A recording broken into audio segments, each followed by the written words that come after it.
Bem, irmãos, boa noite. Prazer novamente estar aqui. Vamos dar continuidade, né? Aqui é a nossa conferência, a conferência sobre fé cristã na universidade e sobre o tema de ontem. Deixa eu só dar um pequeno, aviso ou pedido de desculpas, né? Eu sempre quando eu venho pregar numa igreja, eu gosto de pregar, né, logicamente, e depois conversar com os irmãos, ficar aqui um tempinho a mais durante a noite para conhecer algumas pessoas. E fiz isso um pouco ontem, mas não estou podendo fazer muito, porque ontem e hoje, 2 casais de jovens lá da igreja estão noivando, né? Ontem teve noivado, então eu saí daqui e fui para esse noivado. Hoje, do mesmo jeito, eu tenho que sair daqui já para ir para um noivado também, para se fazer presente lá nesses eventos aí que me deixam muito feliz, né? Ver os jovens lá da igreja casando. Então, se eu sair daqui um pouco rápido demais, entenda que é por conta disso, tá bom?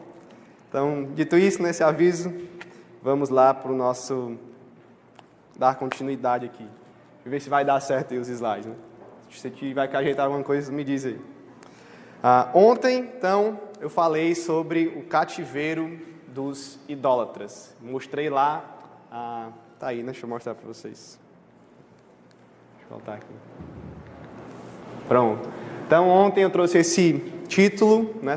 O cativeiro dos idólatras, mostrando que essa é a descrição que Romanos 1, 18 ao 32 faz da humanidade e que é muito parecida com a descrição que nós encontramos na realidade das universidades hoje, nos nossos dias. Então hoje eu vou continuar em Romanos, continuar falando desse cativeiro, mas dando continuidade àquele spoiler que eu dei ontem, né? Quem estava aqui sabe, quem não estava vai pegar daqui em diante. Então vamos orar para que eu comece aqui a exposição de outra passagem, de alguns textos específicos de Romanos. Então, oremos aqui pela palavra.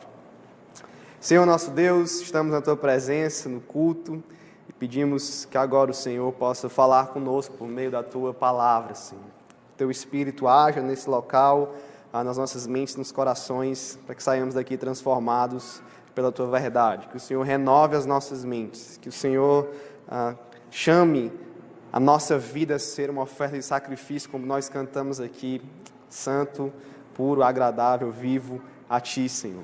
E que essa palavra possa nos ajudar a isso. Só oramos assim no nome de Jesus Cristo. Amém. Amém. Então deixa eu fazer um resumo, né, do que foi dito ontem. Bem rápido, só o principal ponto aqui para quem veio hoje, né, não veio ontem, não se perder. Esse foi o título, o cativeiro aí dos idólatras, e eu mostrei este ciclo aí com base em Romanos, capítulo 1, verso 18 ao 32. Nós somos idólatras, a humanidade sem Cristo, sem Deus, está em idolatria. Né? Romanos capítulo 18 vai dizer que a ira de Deus se revela sobre toda impiedade e injustiça dos homens que estão suprimindo a verdade de Deus, né? Olhando para a criação, não encontrando o Criador e adorando a criação no lugar do Criador. Então, Paulo identifica ali essa idolatria como, digamos, o principal dos pecados, o principal dos desvios do ser humano. E aí a resposta de Deus é que Ele entrega a humanidade a ela mesma. Se vocês querem adorar a si mesmo, ou se vocês querem fugir de mim, então Deus vai e entrega a humanidade, os homens, né, aos desejos pecaminosos, à mente reprovável, a vários tipos de pecado que eles mesmos desejam. Então, Deus os entregou a eles mesmos. Paulo repete isso por 3 vezes. Então, o ciclo é esse. Nós somos idólatras e porque somos idólatras, somos entregues aos nossos pecados. Quanto mais pecamos, mais queremos liberdade para pecar. E com mais desejo de liberdade, mais rejeitamos a Deus, porque queremos nos ver livre dele. Então, somos mais idólatras. Então é este ciclo vicioso que forma o cativeiro dos idólatras. Eu idolatro, por isso peco, porque peco, idolatro e vou pecar, porque peco, idolatro. Nós estamos nesse ciclo vicioso, a humanidade está nesse ciclo vicioso, que só pode ser quebrado pela graça de Deus. E nós vamos encontrar muito esse ciclo dentro das universidades. A gente viu aqui ontem que algumas descrições que Paulo faz, como no versículo 23, versículo 24, versículo 25, parece muito que ele está olhando para a universidade dos nossos dias e descrevendo a realidade daquele local, daquela cultura ali, daquelas pessoas. Então, em resumo, foi isso aqui que eu trouxe ontem. A idolatria gera pecado e o pecado gera idolatria. Esse é o cativeiro dos idólatras, um ciclo que só pode ser quebrado pela graça de Deus. Hoje o que eu vou fazer aqui, em Romanos 12, verso 1 e 2, é mostrar na prática a libertação, certo? E a vida fora desse cativeiro. O rompimento desse ciclo, a quebra desse cativeiro dos idólatras, em Romanos capítulo 12, verso 1 e 2. Então vamos para lá para a gente fazer aqui a leitura. É um texto conhecido, talvez você esteja pensando aí, lá vem alguém de novo falar de Romanos 12, 1 e 2. Mas tenha paciência, eu vou fazer uma relação desse texto com o texto de Romanos 1 e com alguns outros textos de Romanos. Bom, então, deixa eu ler aqui o texto, né?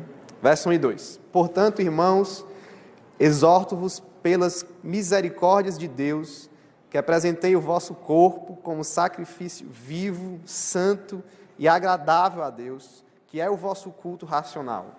E não vos amoldeis aos esquemas deste mundo, mas sedes transformados pela renovação da vossa mente, para que experimenteis qual seja a boa, agradável e perfeita vontade de Deus. Vamos então pensar aqui sobre esse texto. Deixa eu começar com essa conjunção aí, com essa palavra, expressão, portanto. Ela tem um peso teológico e argumentativo muito grande que Paulo traz dentro dessa expressão aí, em Romanos, verso 1. Né? Tudo aquilo que ele tem falado, do capítulo 1 até o capítulo 11, está embutido nesse portanto. Ele vai começar agora uma nova sessão de Romanos, que a gente poderia aqui dizer de uma sessão mais prática, sobre a vida, sobre a aplicação de toda a teologia que ele trouxe de 1 a 11. Então ele diz, portanto, o que significa que tudo agora que vai vir, né, é feito com base ou visto em tudo aquilo que ele já disse do capítulo 1 até o 11. Então, preciso fazer aqui um apanhado daquilo que Paulo foi dito. Claro que eu não vou fazer de tudo, mas pincelar aqui alguns trechos entre o 1 e o 11, importantes para a gente entender essa quebra, esse rompimento desse tipo de ciclo da idolatria ou do cativeiro dos idólatras. Então preste atenção aqui nesse rápido panorama, essa pincelada de alguns textos importantes. Vamos começar com o capítulo 1, verso 18 a 32, de novo. Tá? Eu vou passar os slides aqui para você poder acompanhar. Nós encontramos isso daí. Tá? Acabei de falar, mas vamos começar por ele. A humanidade está presa nesse ciclo da idolatria no cativeiro dos idólatras. Nós partimos disso ontem, estamos partindo disso aqui hoje também. Nós vamos ver agora como Deus quebra esse ciclo, como Paulo desenvolveu essa teologia, né, de salvação, a soteriologia de Paulo aqui, né, para nos livrar deste cativeiro aí do pecado, da idolatria. Então vamos para Romanos, capítulo 3, verso 21 e 24, se você quiser acompanhar, você pode acompanhar, eu vou só dar o resumo do argumento de Paulo. Tá? Verso 3, 21 e 24 é aquele texto muito conhecido de Romanos, que muitos dizem que se Romanos pegasse fogo, você poderia salvar só esse texto, ele seria um resumo de Romanos e um resumo do Evangelho. Né? O texto aí está dizendo que todos nós somos pecadores, mas somos pela graça justificados por Deus mediante a redenção que há em Cristo Jesus. Então, pela graça de Deus e por meio da redenção em Cristo, a justiça de Deus se manifesta ao homem mediante a fé. Nós encontramos em Romanos 1,18 Paulo falando: eis aqui a ira de Deus se revelando, mediante a impiedade e a idolatria do homem. Agora está dizendo, eis aqui a justiça de Deus se revelando, pela graça, por meio de Cristo, mediante a nossa resposta em fé. Então, Deus é o único que pode quebrar esse cativeiro, esse ciclo, e Ele faz isso mediante a obra da cruz de Jesus Cristo, a redenção que há no nome de Jesus. Só isso pode quebrar esse ciclo. Né? E mediante a fé que nós somos justificados. Você, quando creu, foi justificado por Deus. Então, ele começa, capítulo 3, com justificação.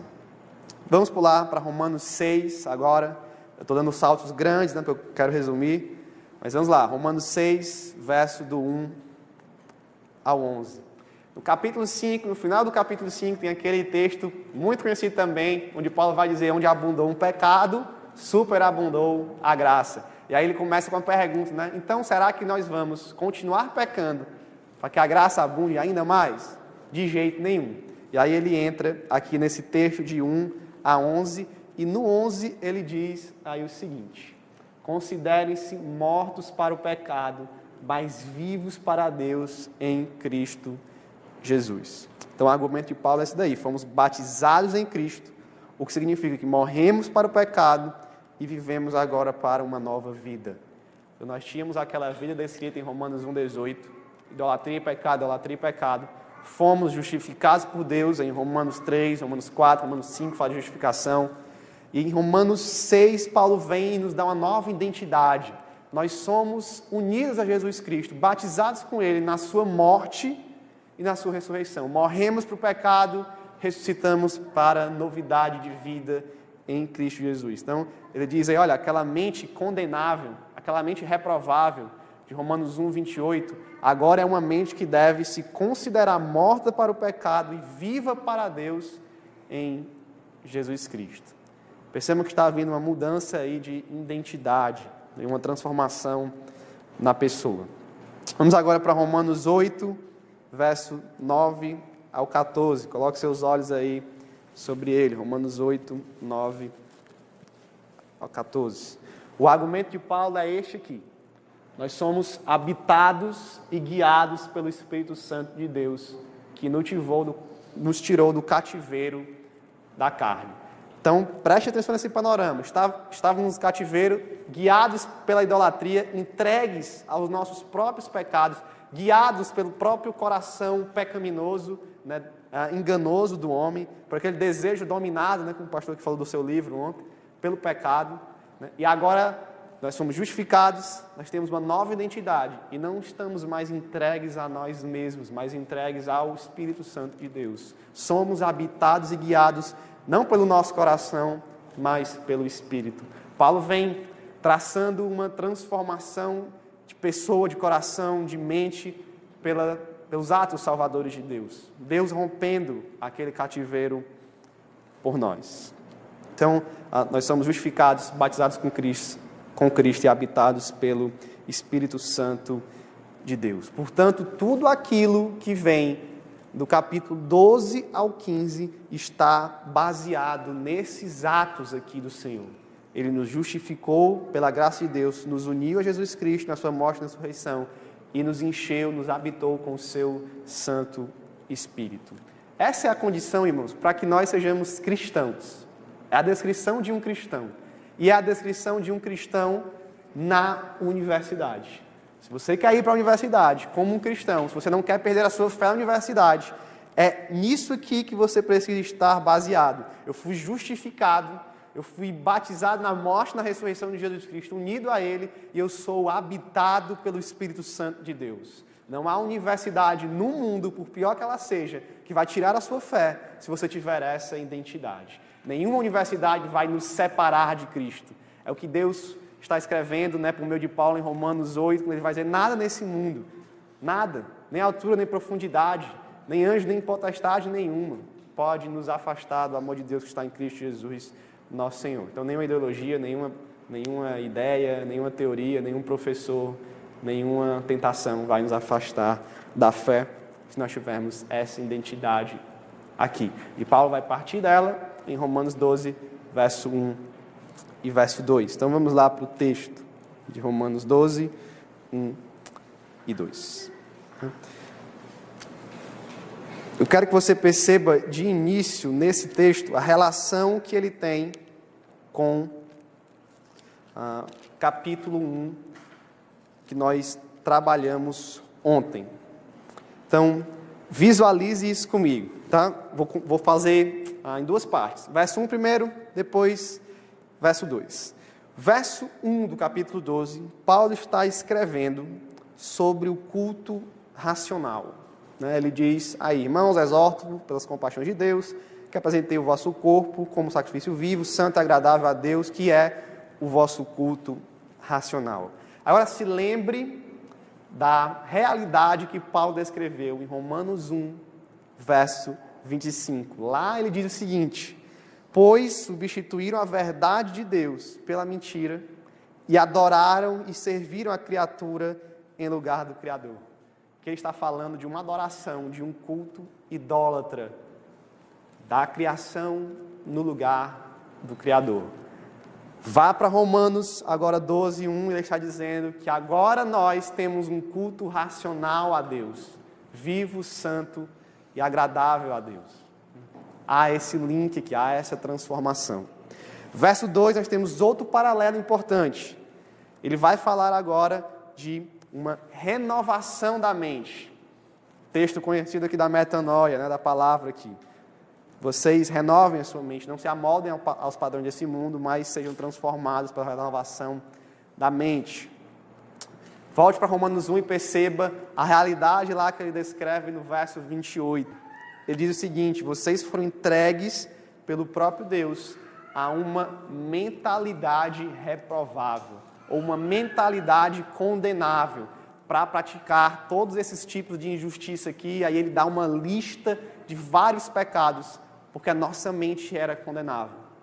E o link com o verso 2 aqui do capítulo 12 é: agora nós temos uma mente transformada. Não mais essa mente do capítulo 1, né, do verso 28, mas uma mente que passou, agora vamos dizer assim, por todo esse processo que Paulo descreveu em Romanos, e é uma mente agora renovada, transformada por Deus. Então, se segure nesses dois paralelos que Paulo está fazendo e vamos entrar em cada um deles para falar sobre o culto racional e sobre a mente renovada, ou a mente transformada.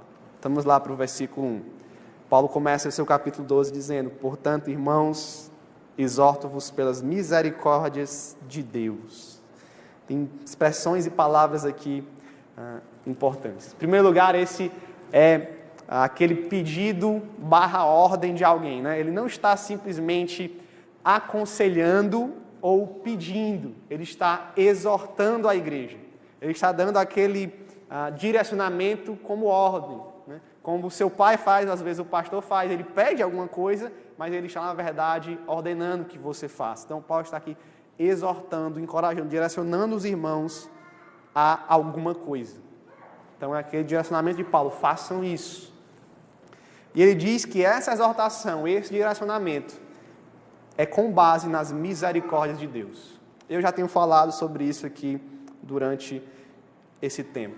O que Paulo está dizendo aqui é que, olha, eu vou fazer um pedido, mas esse pedido tem uma fundamentação, tem uma base. Não está em mim, não está em nada que eu fiz por vocês, mas está nas misericórdias de Deus. Então, por causa das misericórdias de Deus, eu ordeno isso. Ou, em vista das misericórdias de Deus, eu ordeno isso. O que Paulo está dizendo aqui é que esse pedido que Paulo vai fazer, essa ordem que Paulo vai dar, está baseada nos atos salvadores de Deus, que ele, como nós vimos aqui, está descrevendo em Romanos do 1 até o 11. Né? É isso que está embutido aqui em misericórdias de Deus. Ele já falou de misericórdia no capítulo 11 de Romanos. Deus salvando o seu povo pela sua soberana obra, soberana escolha, soberana salvação. Então ele volta aqui e diz, com base naquilo que Deus fez, porque só Ele pode quebrar o cativeiro, então eu peço isso a vocês. O quê? Apresentem o vosso corpo como sacrifício vivo, santo e agradável a Deus, que é o vosso culto racional. Vamos entrar aqui nessa expressão, né? Culto racional, é muito debatido. O que é isso? É um culto inteligente? É um culto só pela intelectualidade? Não é esse o pensamento aí? E Paulo nos ajuda com algumas características que ele coloca no próprio texto aí sobre o que vem a ser esse culto racional. Ele vai usar aí, né, as palavras sacrifício vivo, sacrifício santo, sacrifício agradável a Deus. Então ele dá uma direção aí, uma ideia de que tipo de culto é esse. Para mim, quando Paulo usa corpo aqui, apresentei os vossos corpos, né, não é numa ideia somente aqui do corpo físico, numa espécie de voltarmos aos tempos do Antigo Testamento, da Antiga Aliança, e talvez derramar um sangue nosso em algum altar. Não é desse tipo aqui de sacrifício, de culto que ele está pedindo, nem algo físico, de esforço físico. Sim, isso está envolvido, mas não só isso. Eu acredito que Paulo aqui tem em vista toda a nossa totalidade, né? Na expressão soma aqui que ele usa, né? Corpo, nós como pessoas por inteiro. Então, se apresentem por inteiro a Deus, né? A Jesus, como um culto racional. Inclusive, essa é a importância das músicas, né? A música que a gente cantou aqui hoje talvez explique melhor do que eu vou explicar aqui este texto, esse culto, esse sacrifício vivo. Então, para mim, essa é a ideia de corpo aqui. A segunda ideia aqui de ser vivo, né? Sacrifício vivo, santo e agradável, eu creio que há um contraste aqui entre a Antiga Aliança, que naquela época nós matávamos, nós não, né, o pessoal lá, né? Matava um animal, eu costumo falar nós, né? Judeus lá da Antiga Aliança matavam os animais e eram sacrifícios que geravam morte, e o animal morria, pronto, acabou, depois tinha que sacrificar outro animal. Aqui eu entendo que nossa vida é esse sacrifício vivo. Vivo porque nós não estamos nos entregando para uma morte física, mas nossa existência vai continuar, e enquanto continuar, nós estamos em culto constante, em sacrifício constante. E é esse o sentido aqui de vivos, sacrifícios vivos. Tá? Santo é bem simples de explicar essa palavra. Se a gente for, de novo, fazer um comparativo com o Antigo Testamento, sacrifícios eram feitos, aquele cordeiro, digamos, sem mancha, né, perfeito, era separado para Deus, santificado para Deus. Eu acredito que é esse mesmo pensamento que Paulo está aqui. Nossos corpos como pessoas inteiras, né, vivas e de forma separada para Deus. Nós cristãos somos de uso separado para Deus. Estamos entregues no altar de Deus, vivos, né, de forma santificada, separada. E tudo isso, dessa forma, é agradável a Deus. Então, este é o culto racional que Paulo está tentando pintar aqui. Eu sei que a discussão vai mais a fundo, mas nós vamos ficar com essas definições aqui de Paulo. Então, nós poderíamos definir dessa forma aí o culto racional. A entrega de nossas vidas por completo, de forma presente e constante, somente para Deus e para os fins que Ele desejar. Agora, veja o contraste nisso. Deus, em Romanos capítulo 1, por causa da nossa idolatria, estava nos entregando a nós mesmos. E agora Ele está justificando, nos habitando, né, nos batizando, unindo com Ele, formando um cristão, para que não mais sejamos entregues a nós mesmos, mas para que nos entreguemos a Ele próprio. Deus entrega o pecador a Ele mesmo, e Deus requer que o cristão se entregue ao próprio Deus. Percebe a diferença? Que fala muito sobre esse sacrifício vivo. Nós não estamos entregues a nós mesmos, nós estamos entregues a Deus e ao uso que Deus quiser e requerir de nós. Douglas Moon, no seu comentário, faz um complemento muito bom aqui, em um palavreado aqui mais técnico, né, nas expressões mais técnicas, que eu trouxe aí a citação. Ele diz o seguinte: esse culto é racional no sentido de ser apropriado para seres humanos como criaturas racionais e espirituais de Deus. É um culto que honra a Deus, dando a Ele o que Ele realmente quer, em oposição ao culto depravado oferecidos por seres humanos que estão debaixo do poder do pecado. Então ele faz aqui esse comparativo também. Quem está no cativeiro dos idólatras não está cultuando a Deus. Ou até mesmo nós, quando somos tentados a entrar nesse cativeiro, destoamos do culto verdadeiro a Deus, e Deus requer um culto santo, vivo e agradável a Ele. Nós por inteiro. Então, enquanto a pessoa envolvida nesse cativeiro só pode oferecer diante de Deus o seu próprio pecado, a sua própria idolatria, seus maus desejos, impureza sexual, imoralidade, aquela lista de pecados, Deus, por suas misericórdias, agora nos transforma em alguém que pode se oferecer por inteiro a Deus. E isso faz muita diferença no nosso contexto universitário. É desse tipo de pessoa aqui que Deus precisa nas universidades, que estão entregues por inteiro a Ele, em todas as áreas da vida. Já eu volto a tocar nesse assunto. Vamos para o verso 2, falar sobre renovação de mente. Então, nós encontramos o paralelo, né? Verso 28, Deus está entregando aquele povo idólatra a uma disposição mental reprovável. E aí, o texto agora diz que nós fomos renovados e que nós não podemos nos amoldar aos padrões deste mundo. Se nós lermos Romanos 1, 29, 30 e 31, nós vamos encontrar um pouco do resumo, ou talvez um guia para entender qual é o padrão humano. Lembra que Paulo disse lá, vocês estão sendo entregues à mente reprovável, por causa dessa mente reprovável, vocês praticam esses tipos de pecados aqui. Então, lá há vários tipos de pecados descritos, como injustiça, maldade, ganância, depravação, inveja, homicídio, rivalidades, engano, malícia. Nós somos chamados de bisbilhoteiros, caluniadores, inimigos de Deus, insolentes, arrogantes, presunçosos, inventores de males, desobedientes aos pais, insensatos, desleais, sem amor pela família, implacáveis. E se você juntar tudo isso aqui com a imoralidade sexual descrita nos versos anteriores, nós temos um resumo do que é este padrão do mundo, ou pelo menos um guia para conseguirmos entender o que é esse não se amoldem ao padrão deste mundo. É tudo isso aqui e muito mais do que está envolvido neste cativeiro idólatra, nesse ciclo da idolatria. Então, a palavra de Paulo aqui, olha, vocês não têm mais aquela mente. Então, vocês podem romper esse ciclo, vocês estão fora deles. Vocês têm poder agora para não se amoldar mais a esse tipo de padrão aqui. Então, não sejam mais assim. Deus já fez a obra para que nós pudéssemos estar libertos disso. Eu sei que a gente já escutou muita pregação sobre isso, né? Não se amolde ao padrão do mundo, né? Se você entende o casamento, é o casamento no padrão de Deus, é o namoro no padrão de Deus, é a família no padrão de Deus, é a igreja no padrão de Deus, é o culto no padrão de Deus, enfim.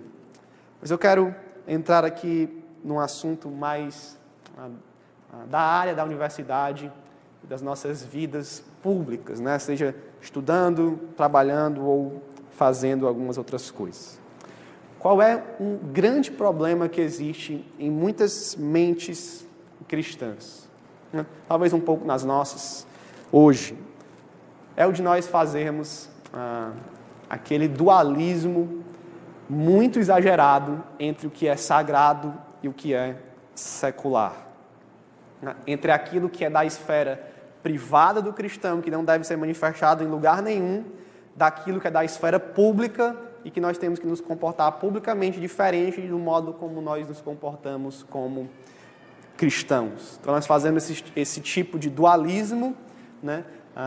E estabelecemos um limite. Minha fé, minha visão cristã, ela vai até aqui, ela sai da minha casa e pode ir até a igreja, mas além da igreja ela não pode passar, porque lá já pertence à esfera de domínio público e a fé é de domínio privado. Então a gente tem essa espécie de dualismo, às vezes muito forte, às vezes menos, mas às vezes nós criamos esse tipo de pensamento e isso pode ser um problema para vivermos esse culto e essa transformação da mente. Deixa eu pegar uma citação aqui de Valmir Nascimento. Ele tem um livro muito bom chamado O Cristão e a Universidade, onde ele fala de alguns pontos bem interessantes. Ele tem essa citação aí.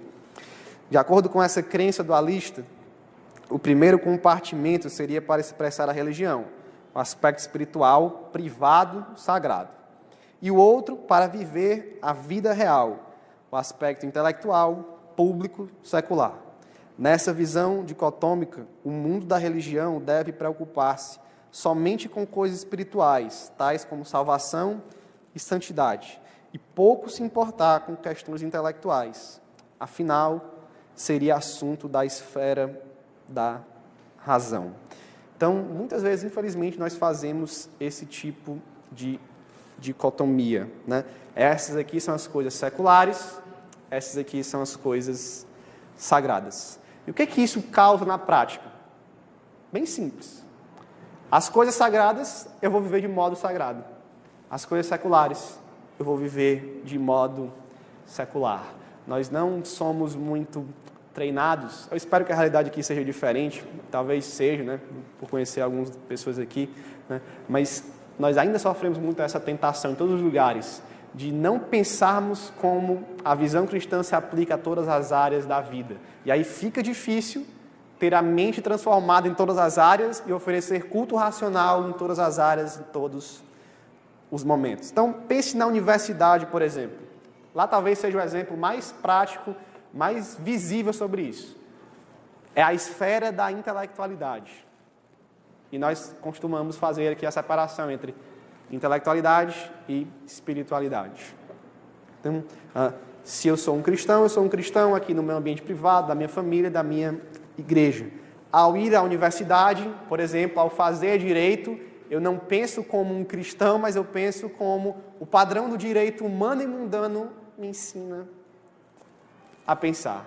Se eu faço qualquer outro tipo de disciplina, de curso, por exemplo, de história, eu vou pensar a história não pela visão que o cristianismo me dá da história, mas pela visão que o mundo me dá da história, porque eu estou separando essas coisas. O sagrado fica no sagrado, o secular fica no secular. Esse pensamento tem duas consequências terríveis. Primeiro, ele molda ou conforma as nossas vidas acadêmicas ou profissionais ao padrão do mundo. Se eu não estou pensando pelas lentes da fé cristã, eu não vou agir pela fé cristã, pelas lentes da fé cristã, pelos padrões cristãos. Então, se eu acho que na minha universidade é preciso haver uma separação de quem eu sou cristão e do que eu sou como universitário, eu vou viver como universitário de uma forma diferente, ou pelo menos com pensamentos diferentes do ser cristão. Então, onde eu não estou pensando como cristão, eu não estou vivendo como cristão. Isso não envolve só questões de pecado e de moralidade sexual. Tá? Às vezes nós jovens da igreja temos aquela impressão tola de achar assim, sou virgem, então está tudo bem. Né? Ou então, não vejo pornografia, então está tudo bem. Né? Não ver pornografia é um grande passo, é um grande avanço, mas não é toda a totalidade da vida cristã. Né? Deus não nos chamou só a viver castidade. Não é menos do que isso, mas é mais do que isso. Às vezes nossas mentes estão corrompidas, mesmo que a gente ainda mantenha alguns padrões externos de santidade ou de castidade. O segundo problema é que, primeiro, lembre-se que nós entregamos as nossas áreas da vida ao secular, ao não pensamento cristão. E o segundo é que nós entregamos o mundo fora da igreja nas mãos do próprio mundo, nas mãos de Satanás. Aonde a igreja não está pensando o mundo com as lentes cristãs, o mundo está pensando com as lentes do próprio mundo. Isso é muito sério. Isso explica muito porque as nossas universidades estão do jeito que estão. Então, aonde não tem um cristão fazendo a sua parte, tem um ímpio fazendo a sua parte. Tem alguém que vive no cativeiro dos idólatras fazendo a sua parte. Aonde a igreja não influencia, é a idolatria que influencia. E nós, ao mesmo tempo que estamos sendo expulsos do ambiente acadêmico, nós mesmos estamos caminhando para fora dele. Né? E também de outros ambientes. Deixa eu ilustrar isso com um gráfico que Francis Schaeffer fez nos seus livros Na Morte da Razão e no Deus que Intervém. Ele desenhou uma linha, que ele chamou de linha do desespero, para mostrar a progressão de como a igreja foi abandonando algumas esferas públicas e de como a visão cristã, ou pelo menos a visão teísta, né, que acredita em Deus, foi abandonando as esferas da filosofia, da arte, da música, da cultura e da própria teologia. Então, essa é a linha do desespero aí que o Francis Schaeffer fez. Aqui no topo, nós temos o tempo mais antigo e aqui o mais recente. O que é que ele está argumentando aí? Que, pelo pela evolução do pensamento iluminista, mas por também culpa do próprio cristianismo, nós fomos perdendo espaços, em primeiro lugar, na filosofia. Eu falei aqui que a filosofia começou na Idade Antiga sempre pensando a realidade a partir do entendimento que os filósofos tinham de Deus, né? Alguns de maneira correta, outros de maneira errada, mas eles pensavam a partir de uma noção de uma divindade. Hoje não mais, né? Ou a maioria não mais. Então nós perdemos espaço na filosofia, depois nós perdemos espaço na arte, depois na música, depois na cultura geral.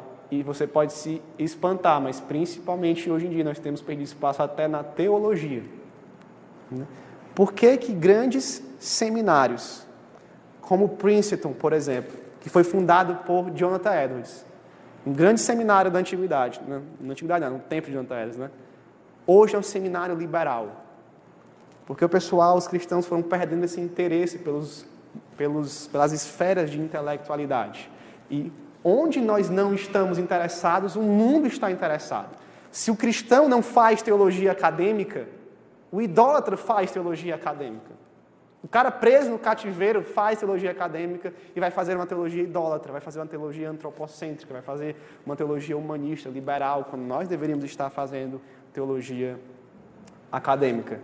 Por que a arte hoje, o ambiente da arte, é tão depravado?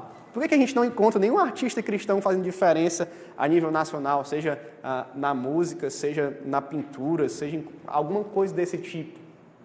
Porque nós fomos abandonando a arte. A arte não é coisa de cristão, não é o lugar das mentes transformadas, do culto racional, nem a música, nem a cultura em geral. Então, o mundo quer nos expulsar e nós ainda damos uma ajudinha, saindo de lá de fininho, porque pensamos que nós devemos viver a fé cristã só dentro da igreja, com a visão só das coisas sagradas, né? Só das questões de santidade externas aqui que nós vivemos na igreja. Se nós olharmos para o Brasil, para nossas universidades, por que a gente fala tanto em doutrinação? A gente entra na universidade e tem alguém lá doutrinando os alunos, um professor, né, sobre questões marxistas, sobre luta de classes, sobre a esquerda, sobre o capitalismo opressor, enfim. Várias dessas coisas que eu espero que nós discordemos delas. Por que, gente? Em parte porque esse pensamento cresceu lá, em parte porque nós deixamos de pensar na universidade também. Então, nós precisamos ficar atentos aí a essa linha de desespero de Francis Schaeffer. Nós temos um pouco de culpa e precisamos retomar o pensamento cristão nessas áreas. Deixa eu dar uma conclusão aqui antes de partir para as aplicações. Nós somos chamados a quebrar o cativeiro dos idólatras através de uma vida em constante culto racional, não nos conformando com o mundo, mas sendo transformados pela renovação divina das nossas mentes. Só assim podemos romper o ciclo da idolatria individual e cultural que está nos nossos ambientes acadêmicos. Só assim. Pensando no Evangelho, falando do Evangelho e pensando e vivendo as outras esferas da vida também por meio do Evangelho. Certo? Vamos para algumas perguntas que eu tenho para fazer e depois alguns direcionamentos aqui que eu também selecionei. Então deixa eu fazer duas perguntas para nós aqui, para nós refletirmos sobre a nossa vida. Tá? A primeira é essa daí. Você vive com base nas misericórdias de Deus? Parece uma besteira perguntar isso, né? Mas você vive baseado, fundamentado, seguro pelas misericórdias de Deus? Essa é uma pergunta importante que, inclusive, nós precisamos fazer o tempo todo a nós. Eu estou me baseando nos atos salvadores de Deus. Quando eu vou para a universidade e eu quero me proteger dos ataques, das tentações, das ideologias, das ideias, eu estou me baseando principalmente em quê? E ontem eu falei que eu adoro estudar sobre apologética, sobre ideologias, tem alguns livros lá em casa sobre isso, adoro ler sobre isso, sobre ciência, algumas questões científicas e da Bíblia, mas se eu for me basear só nisso, nesse meu conhecimento que eu estou adquirindo sobre algumas coisas, eu vou conseguir debater aqui e ali, eu vou conseguir conversar, talvez convencer algumas pessoas racionalmente, Mas se eu não estiver baseado nas misericórdias de Deus, a universidade vai me afastar dele. A universidade vai me fazer tropeçar em algum momento. Só os atos salvadores de Deus podem romper o cativeiro e nos manter longe ou fora do cativeiro dos idólatras. Então não fique baseando a sua vida universitária como cristão em outra coisa a não ser naqueles fatos de que você foi justificado por Deus, unido a Jesus Cristo, habitado pelo Espírito Santo. E agora Deus requer a sua vida e transforma a sua mente. Se pergunte isso constantemente. Segunda pergunta é essa daí. Tá? Sua vida pode ser descrita como um culto a Deus? Eu imagino que essa igreja, assim como a minha, preza muito pelo culto, assim, né? Pela santidade do culto, pelo culto cristocêntrico, pela ordem, pela decência no culto, pela beleza do culto, pela centralidade na palavra, cantar a palavra, pregar a palavra, orar a palavra, ler a palavra. Sua vida poderia ser descrita assim? Pai, lá na igreja o culto é tão bom, é tão santo, é tão bíblico. Será que minha vida é assim também? Será que eu posso olhar para mim aqui hoje e dizer, eu tenho vivido esse culto vivo, como sacrifício vivo, inteiro, santo e agradável a Deus? Porque é desse tipo de pessoa que nós precisamos ser para sermos cristãos na universidade. Alguém que vive o culto racional todo o tempo, em todos os momentos, em todas as esferas da vida. Deixa eu colocar uma citação de João Crisóstomo. Ele diz o seguinte: como podemos dizer sobre o corpo que se torne um sacrifício? Aí ele vai explicar aí, né? Não deixe o olho olhar para coisas más, e isso se tornará um sacrifício. Não deixe tua língua falar nada sujo, e isso se tornará um sacrifício. Não deixe tua mão fazer trabalhos ilegais, e isso se tornará uma oferta queimada em sacrifício. Então envolve esse tipo de sacrifício aí.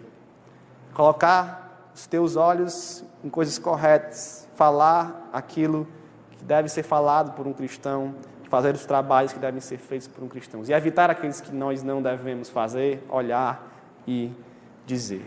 Você precisa viver o Evangelho, você precisa falar do Evangelho, você precisa cultuar nunca acerto essa palavra, regularmente, né? Seja na igreja, seja na sua vida universitária, adorar pelo Evangelho. As pessoas precisam ver que você não está no cativeiro dos idólatras. E elas percebem isso. Elas percebem. Eu contar aqui um testemunho bem rápido, né? Quando eu estudava na UFC, eu fazia parte de um grupo de evangelismo. E tinha um dia lá que a gente saía para abordar as pessoas, né? Fazer uma entrevista universitária e falar do Evangelho no meio disso. E era bom e tal. Mas eu nunca obtive nunca vi ninguém comigo, né? Estou dizendo que não acontece, deve acontecer muito, né? Mas nunca vi ninguém se interessando pelo Evangelho dessa forma e nunca tive nenhuma experiência do cara querer se converter ou querer ir numa igreja, mas estava lá fazendo. Por outro lado, a minha boa experiência com o evangelismo na igreja, na universidade, veio de um rapaz que ele percebeu que eu não fazia parte desse ciclo, né? Porque esse ciclo se manifesta de alguma forma na universidade. Por exemplo, minha aula começava às 8 horas. Né? Quando eu chegava às 8 horas, lá em frente, o bloco, né, que eu fazia, tinha sempre o mesmo grupo de amigos, escutando o mesmo tipo de música e já todos bêbados, né? 8 horas da manhã. Eles aparentavam já estar ali há muito tempo, todos os dias. E aí eles iam, estudavam, depois bebiam na hora do almoço, bebiam de noite. Então tem todo um ciclo de pecado que se manifesta. E aquele jovem lá percebeu que eu não fazia parte daquele ciclo de pecado, o ciclo de idolatria. E ele quis saber por quê. E aí eu tive a oportunidade de pregar o Evangelho para ele, né? E ele verdadeiramente se converteu, foi a uma igreja. Eu saí da universidade, depois de vários anos eu encontrei ele, junto com o pastor dele, em um local, e a gente conversou, e ele contou o testemunho dele, e foi maravilhoso, assim, para o meu coração, assim, ver que Deus nos tira do ciclo para ser testemunha, para outras pessoas também saírem do ciclo, né, desse ciclo de idolatria, desse ciclo vicioso, por meio desse culto racional. Né? Eu não sou defensor de que você não fale do Evangelho, nós temos que falar do Evangelho. Se nós não falarmos do Evangelho, ninguém vai se converter. Tá? Eu só acredito que nosso testemunho cria oportunidades para a gente falar. Então, seja este culto ambulante a Deus. E se pergunte se você realmente está sendo. Alguns direcionamentos agora aqui. Na verdade, um resumo daquilo que eu já falei. Em primeiro lugar, né, seria o terceiro ponto. Entenda que a fé cristã tem uma cosmovisão, uma visão de mundo. Nossa fé não tem só uma visão do que é a igreja. Claro que isso diria até primordial, importante, mas não tem uma visão só daqui de dentro. Nós temos uma visão, a Bíblia nos dá uma visão de tudo lá fora, uma cosmovisão, uma visão de mundo para enxergar todas as esferas da vida de modo cristão. Então, aquela besteira que às vezes a gente ouve na televisão, um debate, o pessoal dizendo, minha fé é privada, eu não levo para as esferas públicas, minha fé só diz respeito à minha casa e à minha igreja. Ou o pessoal dizendo que os cristãos têm que se fechar nas suas igrejas e não podem trazer suas verdades para o debate público, social, político. Isso é besteira, gente. É dito por quem está dentro do cativeiro da idolatria. Nós temos uma cosmovisão de mundo. Nós lemos o mundo a partir de uma visão bíblica correta que a palavra de Deus nos dá. A fé cristã tem um chamado público também. Entenda isso. Não é uma visão privada. É uma visão do todo. Quarto, consequência disso, não entregue partes da sua vida aos padrões do mundo. Se você entende que a Bíblia fala sobre todas as esferas da vida, então você não está livre e nem é aconselhável, logicamente, que você entregue sua vida aos padrões do mundo, à visão do mundo em algumas partes. Como eu já falei aqui, sou cristão aqui, mas na universidade eu sigo, eu vivo, eu penso pelo padrão da própria universidade. Não é assim para nós cristãos. Nós fomos chamados a renovar a mente, e essa renovação da mente dentro de um culto racional, que é a nossa pessoa inteira, e não só partes dela. Sacrifício, entrega de corpos em sacrifício vivo. Nossa totalidade, em todas as esferas, o tempo todo da nossa existência. Então, Deus nos deu uma visão bíblica para tudo, porque nós prestamos culto em todos os lugares, em todas as esferas. Então, não entregue sua vida aos padrões do mundo, ou parte delas. Se você está estudando para ser um médico, estude para ser um médico cristão. Ou melhor, como eu costumo inverter, estude para ser um cristão que é médico. E cristão vem antes.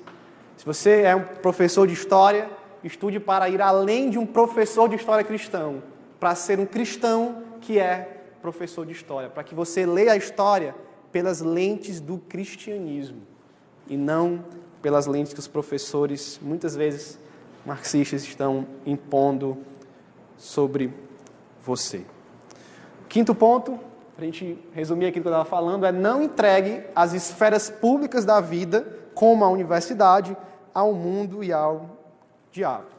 Nós somos chamados para aplicar o cristianismo, a viver o culto racional, a transformar as nossas mentes em todas as áreas e viver em todas as áreas das esferas públicas, não só dentro das igrejas. Então é aquilo que eu falei. Onde os cristãos não estão agindo, os idólatras estão agindo. Não deixe que a fé cristã perca espaço. Não deixe que na sua vida você perca o espaço de viver como um cristão dentro das outras esferas. Nós não devemos fazer isso. Não fomos chamados para fazer isso. Romanos 12, verso 1 e verso 2 é para ser vivido em todos os lugares, em todas as esferas, em todo o tempo. Não vamos deixar, principalmente, aquela linha do desespero lá de Schaeffer, entregue totalmente ao mundo. A filosofia, a arte, a música, a cultura, inclusive a teologia. Vamos pensar nisso tudo como cristãos. Lembre que começando com aquelas bases da misericórdia de Deus. Eu vejo muita gente querendo a, digamos, redimir a cultura, pensar a cultura como cristãos e acabam esquecendo dessas outras coisas basilares que eu coloquei aqui, que vem antes em Romanos, né? Conversão, justificação, união com Cristo, habitação pelo Espírito. Isso é o que nos dá base, isso é o fundamento para nós pensarmos todas as áreas da vida como cristãos. Há uma citação de Abraham Kuyper, muito conhecida, que eu vou acabar com ela. Não há um único centímetro quadrado em todos os domínios de nossa existência, sobre os quais Cristo, que é soberano sobre tudo, não clame, é meu. E se é dele, nós vivemos como ele requer, que nós prestemos esse culto racional a ele. Só para encerrar, 2 Coríntios, capítulo 10, verso 5, diz o seguinte: destruímos argumentos e toda pretensão que se levanta contra o conhecimento de Deus e levamos cativo todo o nosso pensamento para torná-lo obediente a Cristo. Amém? Vamos orar.